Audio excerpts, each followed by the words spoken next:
do know how to liberate the American people so they can create jobs. No politician creates jobs. But they can create circumstances to kill jobs. This is called the Obama model. Or they can have programs to create jobs. This is called the Reagan model. This month, in 1983, September, third year of his presidency, the American people created 1,100,000 new jobs. Because Ronald Reagan had the right idea. Last month, the American people created 0 net new jobs because Barack Obama has totally wrong ideas about class warfare and bureaucratic systems. So I will have, and the contract will have, a very powerful job creation model based on lower taxes, less regulation, an American energy plan, and praising the people who create jobs as opposed to attacking them. We know it works. When I was Speaker, we brought unemployment down from 5.6 to 4.2%. When I worked with Reagan in the 80s, we had a dramatic increase. The Reagan recovery laid out our current population. We created 25 million new jobs in 7 years. That's why I talk about a food stamp president versus a paycheck president. We're not a paycheck. We also know how to balance the budget. When I took office, we were committed to a balanced budget constitutional amendment, and we were committed to balancing the budget. People thought it was impossible. We reformed government, we reformed welfare, we reformed Medicare, we controlled spending, we cut taxes, the first tax cut in 16 years, biggest capital gains tax cut in history, precisely to create jobs.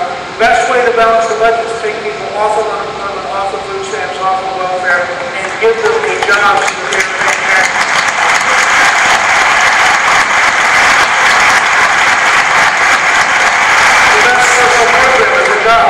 America only works when Americans are working, because to be a citizen you have to be self-sufficient and you have to be capable of taking care of yourself without being dependent on a politician.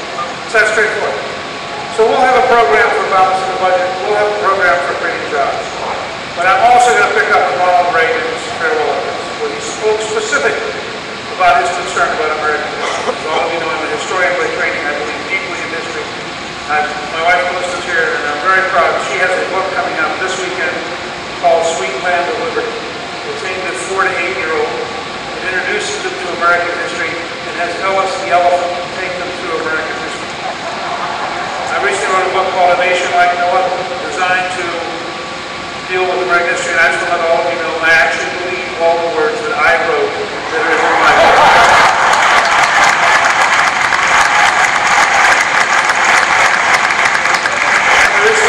Called The City Upon a Hill that explains the origins of American exception. The reason I'm giving this is it seems to confuse some political reporters and some political consultants. I think we're in a cultural conflict with the left in which knowledge of history is a key part of it. They've tried for 2 generations to create amnesia.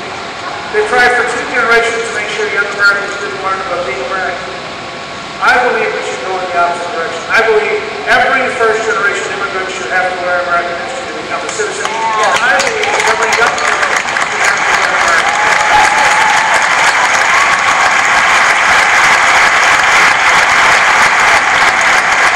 Because this is feedback, because I think that you play such an important role in the conservative movement for a generation, let me just close with one new issue that nobody's talked about. I don't have time to go into details, but we need several major speeches.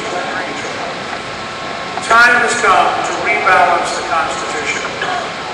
There is no provision for judicial supremacy in the Constitution. In fact, the exact opposite is true.